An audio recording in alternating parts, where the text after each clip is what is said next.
Revista Realidad Profesional. reprodigital.com.ar. Soy Ana Clara Tortone, platense, nací en 1965 y estudié en la Facultad de Ciencias Económicas de la Ciudad de La Plata. Soy contadora pública nacional y a partir de ahí tuve un recorrido bastante interesante, para mí por lo menos. Tengo una hermana que es unos años más grande que yo y la veía rodeada de libros vinculados a la ciencia económica y eso me encantó.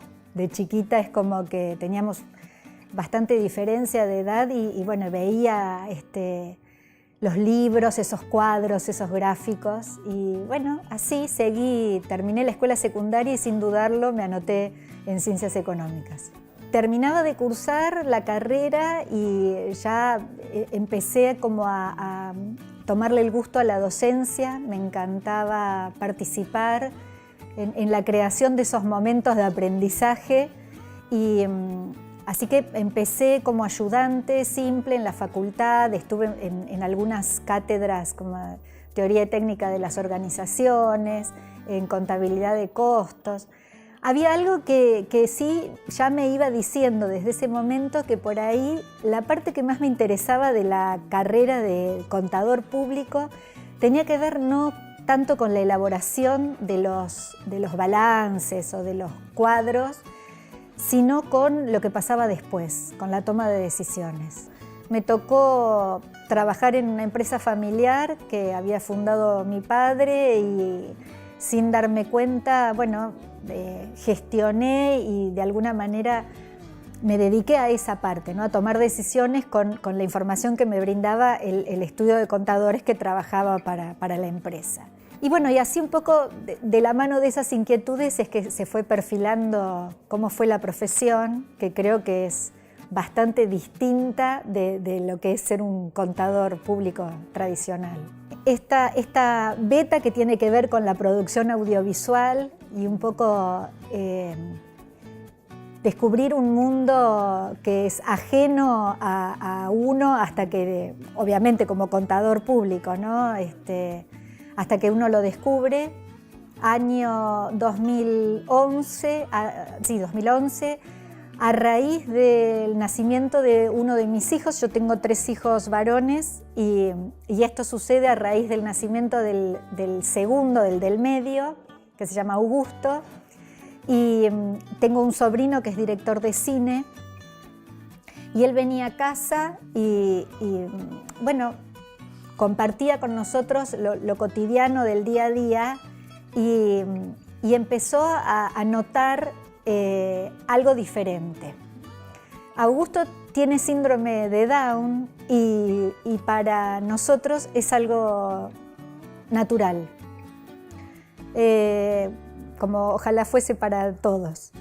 Y lo que Dante, que así es el nombre de mi sobrino, lo que Dante percibía de distinto era que en casa no pasaba nada raro, o sea, éramos una familia normal, ¿no? O sea, realmente su observación, la que más a mí me llamaba la atención en ese entonces, me decía, Augusto tiene poco síndrome de Down, ¿no? Me decía. Entonces, no, Dante le contestaba, no hay poco o mucho, el síndrome de Down está o no está, no hay grados de síndrome de Down. Decía, pero yo te veo muy tranquila a vos. Y mi respuesta era, ¿y eso está mal? A mí no me cabe otra manera de tomarlo, no entiendo otra manera. Y él me decía, te sorprendería ver que hay mucha gente que sí, mucha gente que está sufriendo con realidades como esta. Un día vino y me dijo, mirá, estuve pensando, yo tengo ganas de incursionar en la animación en stop motion, que para ese momento, o sea, para mí era chino básico, como se suele decir. Digo, bueno, ¿qué es? Es una animación, dice, uno puede hacer una figura de plastilina. Yo quiero crear un personaje que sea un niño con síndrome de Down y inspirados en tu manera de ver las cosas, yo quiero contarle esto al mundo. Bueno, y ahí empezó como una etapa de empresarial, donde empezamos a hacer algunos cálculos, algunos análisis de costos, de factibilidad. Y le dije, dale, te apoyo, vamos, empecemos y vamos a ver qué resulta de todo esto. Al tiempo nos inscribimos, nos presentamos en una convocatoria del Inca que había para producciones, era hecha a nuestra medida, porque en el buen sentido, ¿no? Decía, productoras noveles, temática, familia y discapacidad. Me dice, tía, tenemos que presentarnos. Entonces vamos a lograr el objetivo, que es que la gente hable del síndrome de Down con humor, a desdramatizar. Bueno, y así empezó ese camino que dio como resultado que yo me convirtiese en una productora ejecutiva de contenido audiovisual y el producto final haya sido Beto la serie.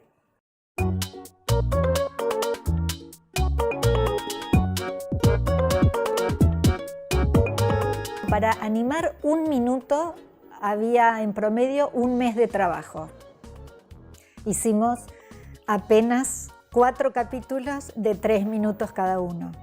Y un trabajo de un equipo que logró convocar Dante, gente profesionales y estudiantes que la mayoría de ellos trabajaron, digamos, por el solo hecho de participar en el proyecto, y su única paga fue el reconocimiento en los créditos de la serie y el sentirse parte. A partir de ganar el premio de Inca, que nos permitió, digamos, colocarlo en la pantalla nacional, Paca Paca, que fue en ese momento, el 2014, era la pantalla oficial destinada a un público infantil, y a partir de ahí participamos todos los años y varias veces en el año en distintos concursos internacionales, y la verdad que sorprendidos por el impacto que tenía. Así nos fuimos enterando que es la primer serie en el mundo hecha en stop motion que tiene un personaje con síndrome de Down cuya voz la hace un niño real con síndrome de Down, porque ahí un poco está como la perlita, la frutillita del postre, y es que la voz de Beto la hizo Augusto. Yo comprendí el significado de ese dicho que dice una gota en el mar, una gota en el océano, ¿no? Uno a veces dice, ¿qué voy a hacer si lo que puedo hacer es tan pequeño? Y no, a ver, hay que sacarse eso de la cabeza.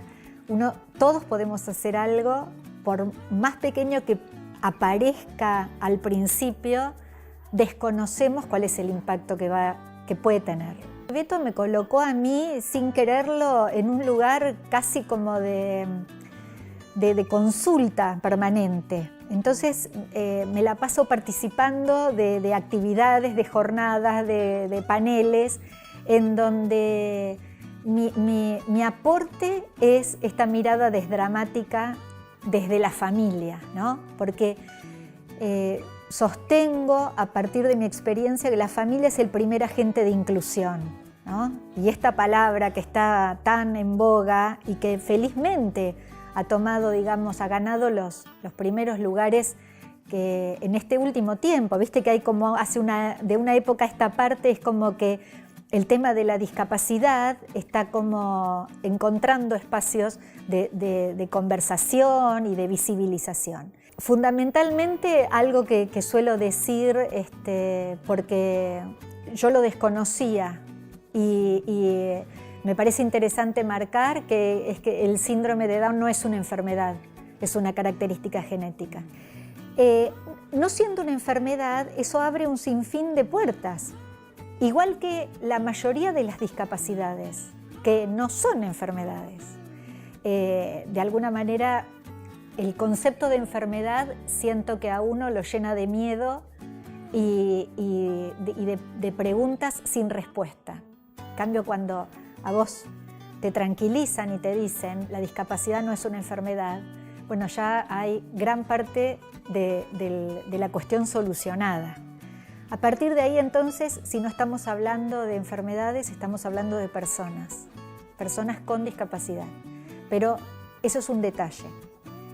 Antes que nada son personas con sueños, personas con proyectos, personas con estudios, con profesiones, con intereses, con momentos felices, personas que no padecen la discapacidad. Todos podemos hacer algo, sin dudarlo. Todos podemos hacer algo para vivir en una sociedad más inclusiva. Reprodigital.com.ar, revista del Consejo Profesional de Ciencias Económicas de la Provincia de Buenos Aires y su Caja de Seguridad Social.